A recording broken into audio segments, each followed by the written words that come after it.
नमस्कार, न्यूज 18 मध्य प्रदेश छत्तीसगढ़ देख रहे हैं आप और मैं हूं आपके साथ अवंतिका श्रीवास्तव। चुनावी महासंग्राम से जुड़ी सबसे पहले सबसे बड़ी खबर भोपाल से जानकारी। सीएम शिवराज सिंह चौहान ने दिग्विजय सिंह पर हमला बोला है। कन्या पूजन को नौटंकी बताया था दिग्विजय सिंह ने। उनकी तरफ से बयान दिया गया और मुख्यमंत्री ने जवाब दिया। जवाब में कहा है कि घटिया बयानबाजी पर उतर आए हैं दिग्विजय सिंह। बेटियों की पूजा करना सनातन परंपरा का हिस्सा है। दिग्विजय के बयान पर अपना स्टैंड साफ करे कांग्रेस। विरोधियों की मानसिकता बदलने के लिए काम करता रहूंगा, सीएम की तरफ से ये बड़ी बात कही गई।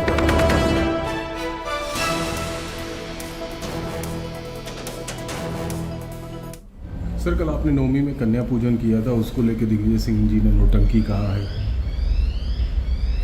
मुझे कहते हुए बहुत दर्द है और पीड़ा है। बेटियों की पूजा ये सनातन संस्कार है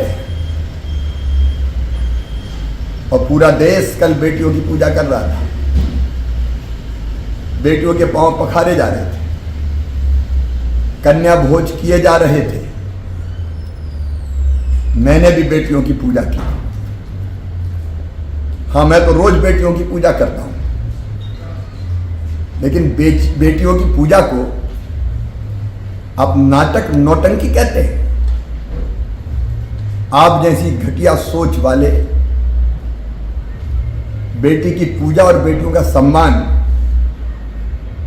सहन नहीं कर पाते। ये आपके संस्कार होंगे दिग्विजय सिंह जी, लेकिन मैं तो रोज बेटियों की पूजा करता हूं और बेटियों की पूजा करता रहूंगा, बहनों की पूजा करता रहूंगा, क्योंकि बहन और बेटियों के प्रति समाज में और सकारात्मक सोच बने, उनका सम्मान और बढ़े, इसलिए हां, मैं पूजा करता हूं। छिंदवाड़ा की बात करेंगे। चुनाव प्रचार करने पहुंचे पूर्व मुख्यमंत्री कमलनाथ ने एक बार फिर से बीजेपी पर हमला बोला। उनकी माने तो बीजेपी के पास पुलिस, पैसा और प्रशासन ही बचा है और वो हर तरह का प्रयास भी करेंगे, क्योंकि प्रदेश की जनता उन्हें जान चुकी है। ज्योतिरादित्य सिंधिया और अमित शाह के छिंदवाड़ा आने के सवाल पर भी उनकी तरफ से प्रतिक्रिया। उन्होंने कहा कि लोकतंत्र है, सब स्वतंत्र है, कोई भी आ सकता है। ये तो कर रही है भारतीय जनता पार्टी की। उनके पास अब बचा क्या है? पुलिस, पैसा और प्रशासन। कल पांडुता में एक ट्रक माल पकड़ा है जिसमें मुख्यमंत्री का निःशुल्क खाद्यान्न बांटा गया है। ये तो बीजेपी हर प्रकार का प्रयास कर रही है, क्योंकि वह समझ रही है कि मध्य प्रदेश की जनता ने उन्हें अच्छी तरह पहचान लिया है। और कांग्रेस ने भी अपने स्तर पर आज एमपी बीजेपी पर बड़ा प्रहार किया। कांग्रेस प्रवक्ता शोभा ओझा ने आरोप लगाए कई सारे। मध्य प्रदेश में आचार संहिता के बावजूद लोगों को प्रलोभन दिया जा रहा है। उनकी तरफ से कहा गया है किसी भी तरह के चुनाव जीतने की कोशिश की जा रही है। उन्होंने कैलाश विजयवर्गीय के वायरल वीडियो का भी हवाला दिया, जिसमें कथित रूप से बूथ अध्यक्ष को 51,000 रुपए देने की बात कही गई थी और इसी पर शोभा ओझा की ये प्रतिक्रिया।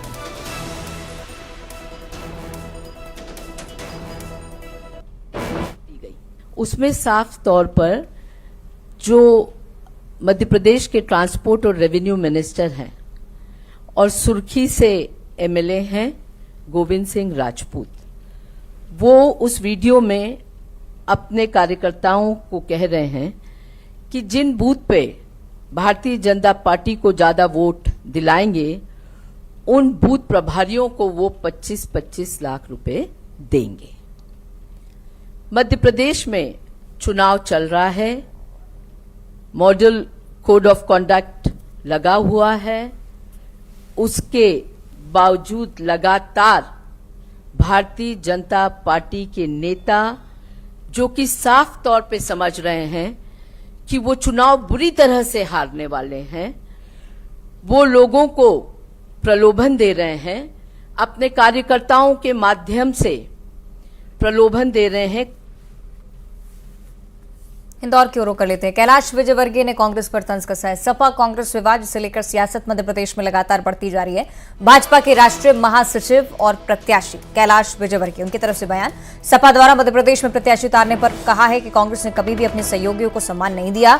गठबंधन में अपने मित्रों का सम्मान होना चाहिए। अखिलेश पूर्व मुख्यमंत्री रहे हैं, उनके लिए कहा जा रहा है कि कौन अखिलेश अखिलेश के लिए कांग्रेस के सीनियर लीडर्स का यह बयान शर्मनाक है। इसके लिए अखिलेश से कांग्रेस को माफी मांगनी चाहिए।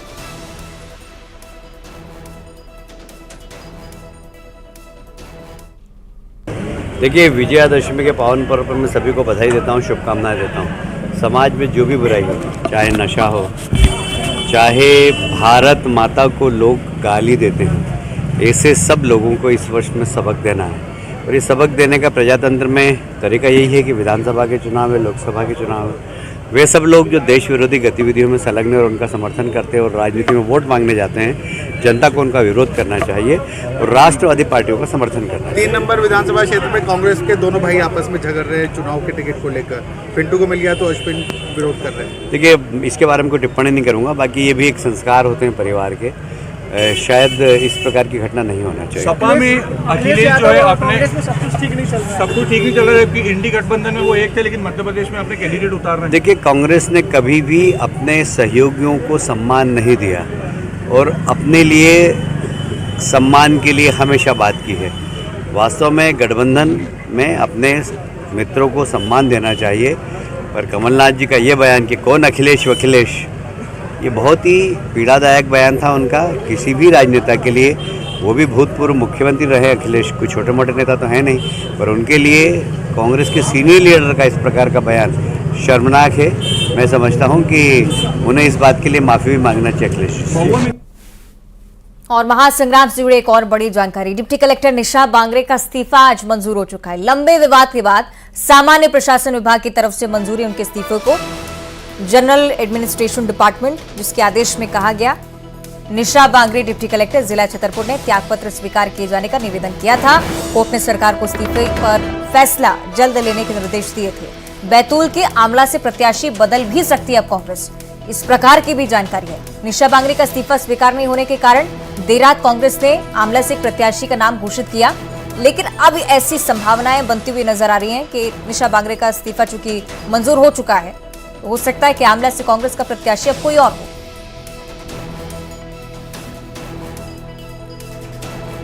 तो आपको बताएं कि आमला से कांग्रेस की तरफ से मनोज मालवीय, जो कि उम्मीदवार घोषित किए गए, उनकी जगह निशा बांगरे को मौका दिया जा सकता है। पूरी संभावना। मनोज मालवीय की बात कर रहे थे। पिछले विधानसभा चुनाव में बीजेपी प्रत्याशी योगेश पंडागरे से नजदीकी अंतर से हारे थे। मनोज मालवीय का भी ये कहना है कि निशा बांगरे से वो मांग करेंगे कि वो कांग्रेस का समर्थन इस पर करें। क्या कुछ कह रहे हैं, सीधे आपको सुनाते हैं। पिछला चुनाव भी लड़ने के बाद लगातार मैं क्षेत्र में सक्रियता बनाए रखा हूँ। तो मैं सबसे पहले तो माननीय कमलनाथ जी को धन्यवाद ज्ञापित करता हूं कि उन्होंने पुनः मुझ पर विश्वास जताया। कांग्रेस पार्टी ने मुझ पर पुनः विश्वास जताया, इसके लिए माननीय कमलनाथ जी और शीर्ष नेतृत्व का धन्यवाद ज्ञापित करता हूं। साथ ही मुझे पूर्ण विश्वास था कि कमलनाथ जी सर्वे करवा रहे हैं, पूरे संगठन से फीडबैक ले रहे हैं, तो सर्वे के आधार पर, संगठन के फीडबैक के आधार पर निश्चित तौर पर मुझे टिकट मिलने की संभावना 100% थी। लेकिन बीच में जो थोड़ा घटनाक्रम घटा, खैर दावेदारी करना सबका अपना अधिकार होता है। तो कांग्रेस पार्टी में हमारे यहाँ 8 से 10 दावेदार थे, तो सभी ने अपना अपना पक्ष रखा, अपनी अपनी बात रखी। टिकट किसी एक को मिलना था और कमलनाथ जी ने निष्पक्ष निर्णय करते हुए सर्वे को आधार बनाया, संगठन को आधार बनाया। भोपाल से अगली बड़ी खबर है। परिवहन और राजस्व मंत्री गोविंद सिंह राजपूत पर एफआईआर दर्ज हो गई है। राहतगढ़ थाने में आदर्श आचार संहिता के उल्लंघन को लेकर एफआईआर दर्ज हुई है। चुनाव आयोग को शिकायत इसको लेकर मिली थी। शिकायत की जांच के बाद एफआईआर दर्ज की गई है। गोविंद सिंह राजपूत, जिनको लेकर तमाम बयान वायरल हुए और उसके बाद आदर्श आचार संहिता के उल्लंघन को लेकर शिकायत पहुंची है। चुनाव आयोग को भी शिकायत मिली थी। शिकायत की जांच के बाद एफआईआर दर्ज की गई है। मुसीबतें बढ़ सकती हैं गोविंद सिंह राजपूत की, क्योंकि विपक्ष ने भी मुद्दा उठाया है। मंत्रिमंडल से बाहर करने की मांग विपक्ष कर रहा है। दूसरी तरफ मंत्री गोविंद सिंह राजपूत के खिलाफ एफआईआर दर्ज होना। चुप नहीं है। सिंधिया जी अपने विधायकों से कहा है कि वो कांग्रेस के साथ रहें। सर, महेंद्र सिंह सिंधिया जी के बयान का समर्थन करते हैं सर आप? फालतू बात करते हैं। सिंधिया जी चुप नहीं है। सिंधिया जी अपने विधायकों से कहा है कि वो कांग्रेस के साथ रहें। सर, महेंद्र सिंह सिंधिया जी के और ग्वालियर कांग्रेस की बात कर लेते हैं, जहां बगावत की सुगबुगाहट तेज हो गई है। कई नेता बीजेपी में शामिल हुए हैं। आपको बताया कि 4 बार की पार्षद अनीता जैन बीजेपी का दामन थाम चुकी हैं। विकास जैन, राकेश जैन बीजेपी में शामिल हुए हैं। ज्योतिरादित्य सिंधिया मौजूद थे, उनके सामने ही पार्टी की सदस्यता हासिल की है। इस मौके पर अनीता जैन और आशा दौरे की आंखें भी भर आईं। दोनों को सिंधिया ने गले लगा लिया। शिवपुरी के पूर्व कांग्रेस अध्यक्ष राकेश जैन सिंधिया के सामने रो पड़े। ये बड़ी जानकारी ग्वालियर कांग्रेस के लिहाज से। और अगर आप बीजेपी के लिहाज से इस खबर को समझने की कोशिश करें तो एक बड़ा फायदा पार्टी को यहां पर हो सकता है, क्योंकि अपनी नींव मजबूत करने के लिए बीजेपी यहां पर तमाम प्रयास भी लगातार कर रही है। ये तस्वीरें आप देखिए, कांग्रेस की धड़कनें बढ़ाती हुई कुछ तस्वीरें भी। ज्योतिरादित्य सिंधिया के साथ पहले नहीं आए, ये भी उनकी तरफ से कहा गया, लेकिन अब बीजेपी की सदस्यता हासिल कर ली है तीनों बड़े नेताओं। और महाराज ज्योतिरादित्य सिंधिया जी के साथ है, आज दशहरे का पर्व है सर, किस तरह से लोग आ रहे हैं आपके पास? आज मैं उनको धन्यवाद अर्पित करता हूं कि उन्होंने विश्वास भारतीय जनता पार्टी में जताया है। मुझे पूर्ण विश्वास है कि उनके क्षेत्र में भारतीय जनता पार्टी का परचम जरूर लहराएगा।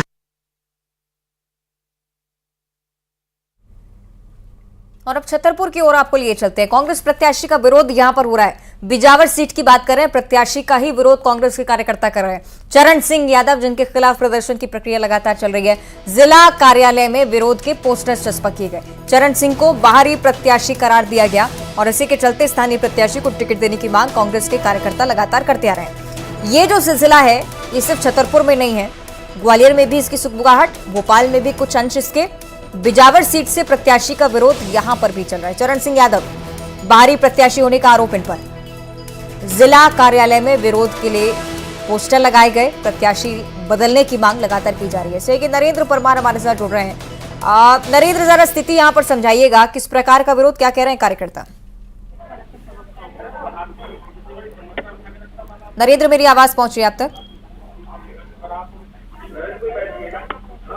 चलिए कोशिश करेंगे हम संपर्क करें नरेंद्र से, लेकिन एक बहुत बड़ी बात ये तस्वीरें आप देखिए, पोस्टर्स लगाए गए हैं। बिजावर सीट से प्रत्याशी का विरोध किया जा रहा है। चरण सिंह यादव को आप इन तस्वीरों में देख रहे हैं। बीजेपी की तरफ से विरोध नहीं है, बल्कि अपनी ही पार्टी के कार्यकर्ता पार्टी की मुश्किलें यहां पर एक बार फिर से बढ़ाते हुए, ना सिर्फ छतरपुर, जबकि लगातार हम आपको ये जानकारी दे रहे हैं कि बीजेपी में भी इसी प्रकार से बगावत के सुर, और इधर कांग्रेस में भी जब आप नजर डालेंगे तो भोपाल, ग्वालियर, कुछ अन्य ऐसी सीटें जहां पर खुलकर विरोध सामने आ रहा है। जिला कार्यालय की ये तस्वीरें आप देख रहे हैं, विरोध के पोस्टर्स लगाए गए हैं। चरण सिंह को बाहरी प्रत्याशी बताया गया है और कांग्रेस के कार्यकर्ता लगातार ये उम्मीद जता रहे हैं कि पार्टी अभी भी इस नाम को बदलने पर विचार कर सकती है, और इसी के चलते नारेबाजी, स्थानीय प्रत्याशी को टिकट देने की मांग। छतरपुर में एक बार फिर से विरोध के सुर उठते हुए। चुनावी महासंग्राम से पहले ये संग्राम भी आप देखिए, कांग्रेस के आंतरिक हालात भी कितने बेहतर हैं ये आप समझ सकते हैं इस खबर से, और अन्य खबरों से भी जो कि लगातार चलती आ रही है। टिकट बंटवारे के बाद जो आग सुलगी है बगावत की, वो कितनी दूर तक जाने वाली है ये पार्टी पर है। सही कि नरेंद्र लगातार हमारे से जुड़े हुए। नरेंद्र, जरा समझाइएगा स्थिति, क्या कह रहे हैं कांग्रेस के कार्यकर्ता यहाँ?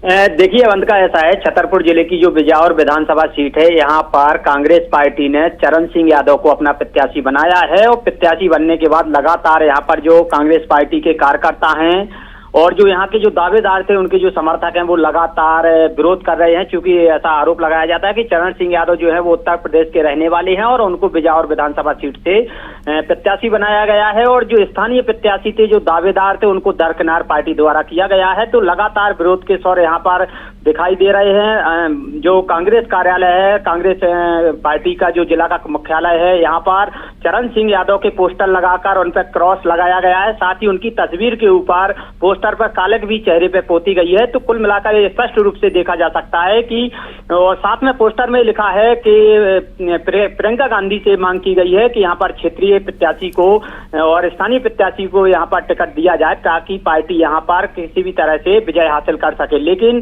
पार्टी ने जो टिकट दिया वो चरण सिंह को दिया है, और चरण सिंह के टिकट मिलने के बाद लगातार यहाँ पर उनका विरोध किया जा रहा है। स्थानीय जो नेता हैं और जो पार्टी के कार्यकर्ता हैं, वो लगातार विरोध कर रहे हैं चरण सिंह यादव का।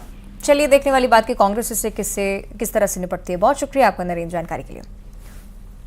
और भोपाल की भी बात कर लेते हैं। बैरसिया उत्तर मध्य के बाद अब हुजूर में भी कांग्रेस की बगावत सामने आती हुई। नाराज नेता विष्णु विश्वकर्मा की अगर चर्चा की जाए तो कार्यकर्ताओं के साथ कमलनाथ के बंगले पर पहुंच गए थे। कमलनाथ के बंगले के सामने हनुमान चालीसा का पाठ पढ़ा है। कांग्रेस प्रत्याशी नरेश ज्ञानचंदानी का टिकट बदलने की मांग की जा रही है। पूर्व विधायक जितेंद्र डागा भी निर्दलीय चुनाव लड़ सकते हैं, पार्टी की मुश्किलें कुल मिलाकर बढ़ा सकते हैं। तस्वीरें आप देखिए, हनुमान चालीसा का पाठ किया जा रहा था कमलनाथ के आवास के ठीक सामने की तस्वीर।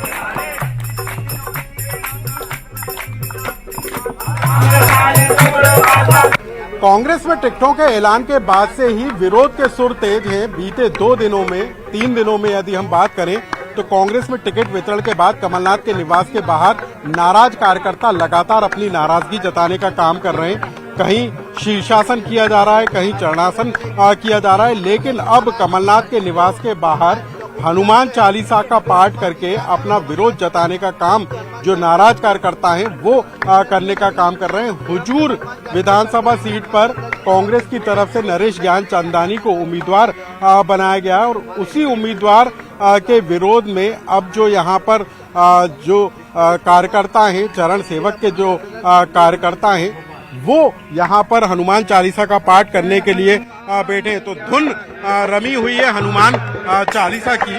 क्या नाराजगी है आप लोग? देखिए, हुजूर विधानसभा में 51,000 हनुमान चालीसा के पाठ जनवरी से हमारे चल रहे हैं। प्रत्येक खेड़ापति हनुमान मंदिर पर हमने पाठ किए हैं कमलनाथ जी को मुख्यमंत्री बनाने के लिए और हुजूर विधानसभा को जीतने के लिए हमने पूरी व्यवस्था की थी। लेकिन माननीय कमलनाथ जी ने सर्वे के आधार पर टिकट नहीं दिए। कुछ छतरपों के टिकट हो गए हैं, उन पर इनको पुनर्विचार करना चाहिए, ऐसा हमने निवेदन किया है। अगर आप पुनर्विचार करेंगे तो हम निश्चित तौर पर हुजूर विधानसभा जीतेंगे, क्योंकि कर्नाटक में दत्ताजी महाराज की कृपा से सरकार बनी है, मध्य प्रदेश में भी बनेगी। हम 30 लाख विश्वकर्मा हैं। सिंधी समाज को आपने 2 टिकट दिए हैं, विश्वकर्मा समाज को 1 टिकट दे दीजिए, हम हुजूर विधानसभा भी जीतेंगे और माननीय कमलनाथ जी आप मुख्यमंत्री बनेंगे। तो संबंधों के आधार पर टिकट देने का आरोप कार्यकर्ताओं की तरफ से लगाया जा रहा है और यहाँ पर कमलनाथ निवास के बाहर जो कार्यकर्ता हैं वो हनुमान चालीसा का पाठ कर अपनी नाराजगी जता रहे हैं और इस बात की मांग कर रहे हैं कि जिन टिकटों का वितरण किया गया है उस पर जो है कांग्रेस के नेता विचार करने का काम करें और जो सही उम्मीदवार है, जो जिताऊ उम्मीदवार है, उसको टिकट देने का काम किया जाए। तो कैमरा पर्सन मनीष सेंगर के साथ अनुराग श्रीवास्तव, न्यूज 18 भोपाल।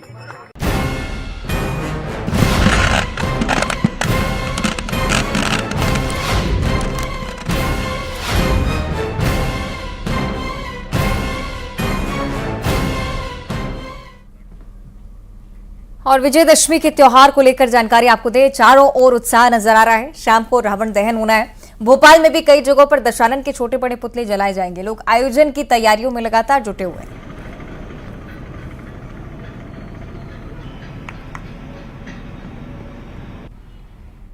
त्रेता युग से लेकर कलयुग तक रावण लगातार जलता आ रहा है और आज भी उसी रावण को जलाने की एक बार फिर तैयारियां की गई हैं। ये इसे बुराई का और अहंकार का प्रतीक माना जाता है। आप देख सकते हैं कि रावण के साथ कुंभकर्ण और मेघनाथ दोनों के पुतले लगाए गए हैं और ये हम जहां मौजूद हैं और यहाँ का आयोजन लगभग 10 बजे के आसपास रावण दहन किया जाएगा। तमाम जो तैयारियां हैं वो इस ग्राउंड पर की गई हैं, क्योंकि बड़ी संख्या में जो लोग हैं वो यहाँ पहुंचते हैं। यही कारण है कि एक बड़ी तैयारियां जो है वो यहाँ की जाती है। इसके अलावा आतिशबाजी जो है वो यहाँ की जाती है। इसी के चलते बैरिकेटिंग जो है वो की गई है, क्योंकि देखिए लगातार ये देखने में आता है कि आतिशबाजी जब होती है तो कई भीड़ भाड़।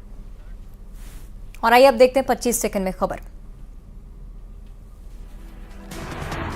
सीएम शिवराज ने दी प्रदेशवासियों को विजयदशमी की शुभकामनाएं। ट्वीट कर लिखा, धर्म और सत्य की विजय के मंगल पर्व पर प्रभु श्री राम की